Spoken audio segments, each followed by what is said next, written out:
আসসালামু আলাইকুম। গতকালকে আমি একটা ভিডিও দিয়েছিলাম যে ডেনমার্কে বাংলাদেশ থেকে নার্সদের আসা বন্ধ হয়ে গেছে এবং নার্সরা যে আসে নাই ডেনমার্কে তা না, প্রচুর নার্স বাংলাদেশ থেকেও এসেছেন।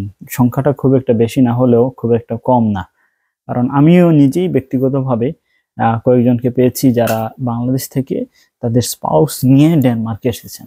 তো এটা আসলে বন্ধ হয়ে গেছে এবং যারা অলরেডি অ্যাপ্লাই করছেন তারাও কিন্তু আর আসতে পারবেন না, এটা আমি পরিষ্কারভাবে গতকালকের ভিডিওতে বলে দিছি। তারপরও এক ভাই বলতেছেন ফেক নিউজ। আসলে জানি না, উনি হয়তো কোনো এজেন্সির লোক বা কোনো এজেন্সির হয়তো মানে কাজ করেন এবং ওনারা হয়তো কোনো ফাইল টেল প্রসেস করতেছেন। আমি পরিষ্কারভাবে আবার বলতে চাই যে আর কোনো ভিসা ডেনমার্ক ইস্যু করবে না নার্সদের।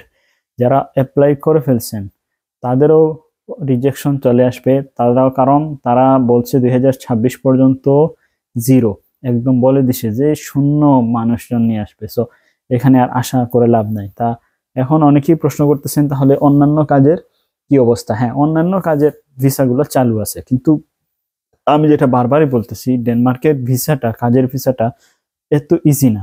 ডেনমার্কে প্রতি বছর 20 থেকে 22 হাজার মানুষ কাজের ভিসা নিয়ে আসে। তো 20 থেকে 22 হাজার মানুষ কিভাবে আসে?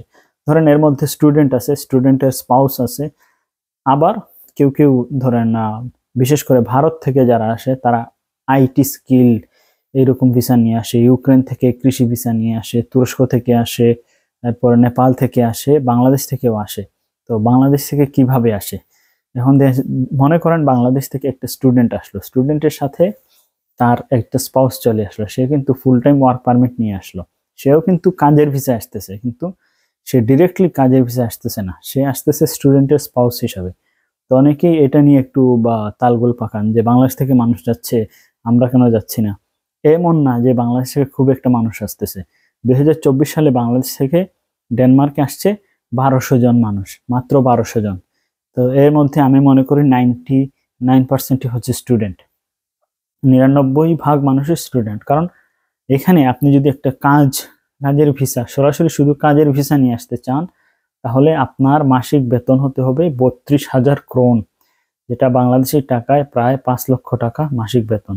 আপনার যদি মাসিক বেতন 32,000 ক্রোন না হয়, তাহলে আপনি জীবনেও ভিসা পাবেন না, ভিসা আসবে না। এখন আপনি চিন্তা করেন যে কোন কাজে আপনাকে 32,000 ক্রোন ভিসা দিবে।